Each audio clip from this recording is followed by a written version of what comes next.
ఏముందన్న వద్దన్న చేతులు ఎత్తి దండం పెడతా. రేవంత్ అన్న గురించే మాట్లాడొద్దని చెప్తున్నాను. అది ఎందుకంటే తీసుకుపోయినా ఏం చేసిండు అన్న? వచ్చిన కాడ నుంచి ఏం చేసిండు? పలానా పని మంచి చేసి నన్ను షెబ్బాష్ రేవంత్ అన్న అంట. రేవంత్ అన్న పార్టీ గిట్ట షెబ్బాష్ అంట. నేను ఏం చేయలే కదా. ఇంతవరకు రైతు బంధు లేదు.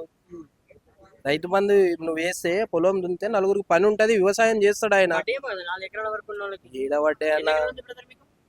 మాకుంది 3 ఎకరాలు ఉంది. 3 ఎకరాలు ఇంకా పడలేదు. ఏడబడ్డాయి ఇప్పుడు ఫోన్లు. మా డాడీ మా అన్న ఫోన్లు చూస్తుండే. ఎప్పుడు రైతు బంధు పడితే అప్పుడు మనం విత్తనాలు వేద్దామని రెడీగా ఉంటాం. వాళ్ళు ఫోన్లు పట్టుకొని కూర్చున్నారు ఎప్పుడు పడుతుంది అని. ఊర్లో అదే చర్చ. రచ్చబండ కాడ అదే చర్చ. ఎప్పుడు వేస్తాడు రైతు బంధు, ఎప్పుడు మనం భూమి దున్ని విత్తనాలు వేద్దాం, వానాకాలం వస్తుంది అని వెయిట్ చేస్తుంటే ఈయన వేస్తూనే లేడు. అట్లాంటిది మళ్ళా ఒకసారి 2 సార్లు పింఛన్ పైసలు అన్న. పేద ప్రజలు పింఛన్ పైసలు అన్న. వాళ్ళకు అమ్మ నాయన ఎవరు లేకపోతే, ఆలపాలన లేకపోతే వాళ్ళకు పింఛన్ అని ప్రభుత్వం ఆదుకోవాలి కదా. అటువంటి నువ్వు ఒకసారి 2 సార్లు పింఛన్ బంద్ చేసి ఇంక ఎట్లా బతకాలన్న వాళ్ళు? ఏమంటారు ఇచ్చిన 6 గ్యారెంటీలలో ఏది కూడా నెరవేరలేదంటారా? ఇగో ఆయన ఏమన్నాడంటే కళ్యాణ లక్ష్మి తోటి తులం బంగారం, 200 యూనిట్ల కరెంట్ ఫ్రీ, ఇందిరమ్మ ఇండ్లు, మహిళలకి 2500 వేస్తా అన్నాడు. ఇంకా చదువుకున్న వాళ్ళకి స్కూటీలు ఫ్రీగా ఇస్తా అన్నారు. ఇందిరమ్మ ఇండ్లు ఇట్లా చెప్పుకుంటూ పోతే మాస్తులా ఎన్నో ఉన్నాయి.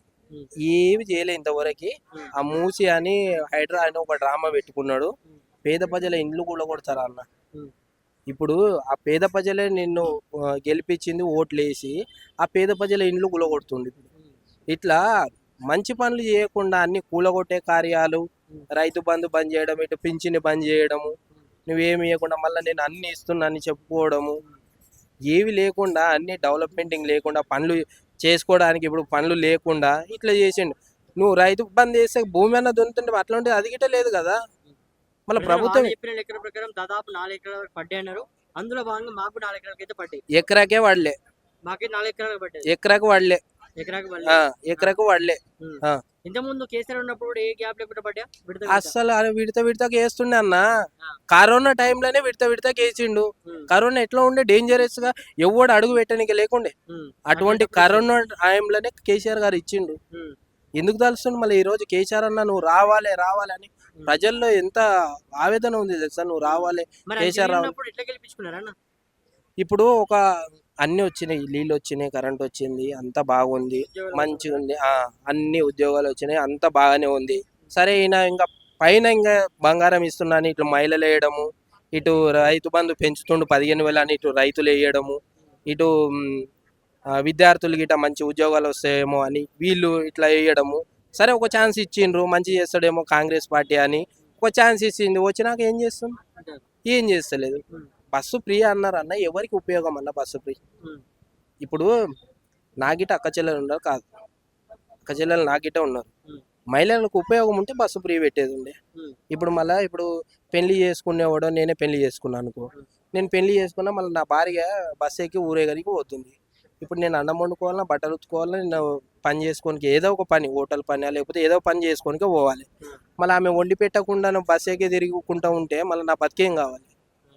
బస్సు ఫ్రీ దేనికి పెట్టినావు? పేద ప్రజలు పొద్దున బయలుదేరి పొలానికి కానీ పనికి కానీ ఏదైనా పనికి పోతే మహిళలు మళ్ళీ సాయంత్రం తిరిగి వస్తారు. వాళ్ళకి బస్సు ఫ్రీ ఉపయోగపడుతుంది? ఎట్లా ఉపయోగపడుతుంది అన్న? ఇంకా చెప్పు. ఇట్లా బస్సు ఫ్రీ దానికి ఎన్ని కోట్లు తలగబోస్తారు కానీ బియ్యం ఫ్రీ ఇచ్చేది ఉండే. నువ్వు ఆ బస్సు ఫ్రీ ఫ్రీగా ఇస్తుండ్రా? ఫ్రీగా ఏమి ఇస్తలేరు మరి. ఫ్రీగా అది వండుతుంటే ఎట్లయితుంది? మెత్తగా అవుతుంది అది. అవే కంట్రోల్ బియ్యంని పాలిష్ చేసి ఇస్తుంది. అవే కంట్రోల్ బియ్యం దాన్ని పాలిష్ చేసి ఇస్తుంది. అది వండుతుంటే మెత్తగా అవుతుంది. ఏమంటారు మరి? పోనీ కేసీఆర్ గారు ఉన్నప్పుడు మీకు ఏ పథకాల ద్వారా లబ్ధి పొందారంటే ఏం చెప్తారు? అరే కళ్యాణ లక్ష్మి వచ్చిందా? బాగా వచ్చింది, రైతు బంధు బాగా వచ్చింది, పింఛన్ పైసలు బాగా వచ్చినాయి. మా నాయన మంచిగా పొలం చేస్తుండే, రైతు బంధు పింఛన్ పైసలు అట్లా పొలం చేస్తుండే, మమ్మల్ని ఇబ్బంది పెట్టకుండే. అంటే కొడుకు కొద్దిగా పైసలు ఇస్తేనే తండ్రి బతికేటోడు. ఇప్పుడు అట్లా లేదు. పెద్ద కొడుకు కేసీఆర్ అయ్యిండు.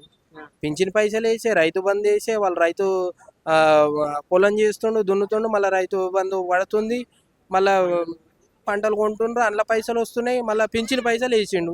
ఇంకేం కావాలి? ఇప్పుడు ఏది లేదు. మా నాయన ఫోన్ చేస్తుండు పైసలు వేయరా అంట.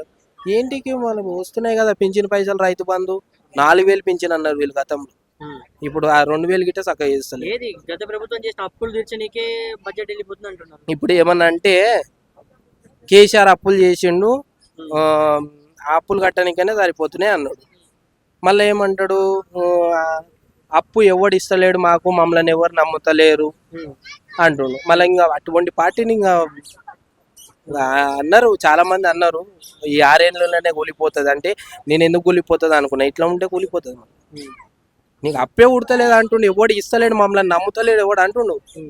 ఈ రాష్ట్రంలోనే ఎవరు నమ్ముతలేరు అంటుండు. ఆయన ఇచ్చిన 6 గ్యారెంటీ వల్ల ఈ రోజు కాంగ్రెస్ అధికారంలో ఉంది. ఉద్యోగ అవకాశాలు ఇస్తామని చెప్తున్నారు. ఇప్పటికి కూడా జాబ్ క్యాలెండర్లు వచ్చినాయి. ఇప్పటికి జాబ్ అపాయింట్మెంట్ చేస్తా ఉన్నారు కదా. చేసి పోనీ, విద్యార్థుల పట్ల ఏమన్నా ప్రభుత్వం శ్రద్ధగా ఉంది? లేదన్న, ఆ. ఉత్తది పైకి మాత్రమే నోటిఫికేషన్ వేసినాం, అది చేసినాం, ఇది చేసినాం అంటారు కానీ ఎవరికి ఇచ్చింది లేదు. రేవంత్ అన్ననేమో ఇచ్చినాం అందరికి అంటారు. ఉమ్.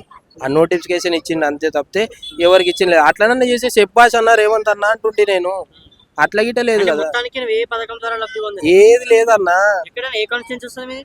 మాది మామ్నార్ అన్న, వనపర్తి డిస్టిక్. వనపర్తి. స్థానిక ఎమ్మెల్యే ఉన్నారు. ఇంతకు ముందుకు బీఆర్ఎస్ లో ఉన్నప్పుడు నీల నిరంజన్ రెడ్డి ఉండే. ఉమ్. ఇప్పుడు కాంగ్రెస్ లో ఎవరో కొత్త ఆయన పేరు గిట్ట నాకు అంత ఐడియా లేదు. కానీ పథకాలు కూడా ఏం లేవు. ఏమున్నాయి అన్న, ఏం చేస్తున్నా అన్న? ఏమంటారు అంటే ఒక సామాన్య వ్యక్తిగా మీరు మాట్లాడుతున్నారు, ఒక పార్టీకి సంబంధించిన వ్యక్తిగా మీరు అంత సీన్ లేదు. ఆ. పార్టీ ఈ పార్టీ ఆ పార్టీకి నేను డబ్బా కొట్టేటోని ఏం కాదు. నేను ఒక సామాన్య వ్యక్తిని, ఒక రైతుకు పుట్టిన వ్యక్తిని నేను. సో అందు గురించి ఇవన్నీ చెప్తున్నా. సో ఏమంటారు, ఇప్పటికైనా ప్రభుత్వం నుంచి మీ డిమాండ్ ఏంటంటే ఏం చెప్తారు ఫైనల్ గా? ఏవైతే 6 గ్యారెంటీలు ఇచ్చిండ్రో అది నెరవేర్చుకోండి. ఇప్పుడు ఎండాకాలం ఎంతో మందికి పెళ్లిళ్ళు అవుతున్నాయి. ఆ తులం బంగారం అన్నాడు రేవంత్ అన్న, ఆ తులం బంగారం మరి ఎంత మందికి ఇస్తాడో అది చూద్దామని నేను వెయిట్ చేస్తున్నా. ఈయనకు తెలుసా రాజకీయం, ప్రకాష్ రాజుకు తెలుసా? వాళ్ళు తెలిస్తే రాజకీయం చేయొచ్చుగా ప్రకాష్ రాజు. మళ్ళీ ఎందుకు ఎవరెవరో ఇంటర్వ్యూలో కూర్చొని ఏవేవో అడ్డమైన మాటలు మాట్లాడరు? నీకు దమ్ము ఉంటే పవన్ కళ్యాణ్ అన్న ఏదైతే చేస్తుండో అదే ప్రకాష్ రాజుని చేయమని, మళ్ళీ దమ్ము ఉంటే. చేసేటోళ్ళని చేయకుండా నువ్వు అన్నీ నీకేం తెలుసు రాజకీయం అంటే, నీకు తెలుసుగా ప్రకాష్ రాజ్, నువ్వు చేయవచ్చి, నువ్వు చేసేది ఉండే కదా. ఎవరో ఇంటర్వ్యూలో కూర్చొని నువ్వు ఏదేదో సొల్లు వాగుతున్నావు. నీ ఏ రాష్ట్రము, నువ్వు ఎక్కడ ఉండవు అని వీడికి వచ్చి నీకు ఏదో పేరు ఉంది, మంచి పేరు ఉంది, ఉంచుకో, ఆ పేరు నిలబెట్టుకో. పవన్ కళ్యాణ్ అన్న జోలికి వస్తే తొక్కి ఇడిచి పెడతారు. ఆ విషయం ఆయనకి తెలుసు, కాకపోతే చూసి మాట్లాడాలని నేను చెప్తున్నా. అంటే రాజకీయాల్లోకి రాకముందు నుంచి కూడా ఆయన సొంత డబ్బులు ఉపయోగించి ఎంతో మందికి హెల్ప్ చేసిన వ్యక్తి పవన్ కళ్యాణ్ గారు.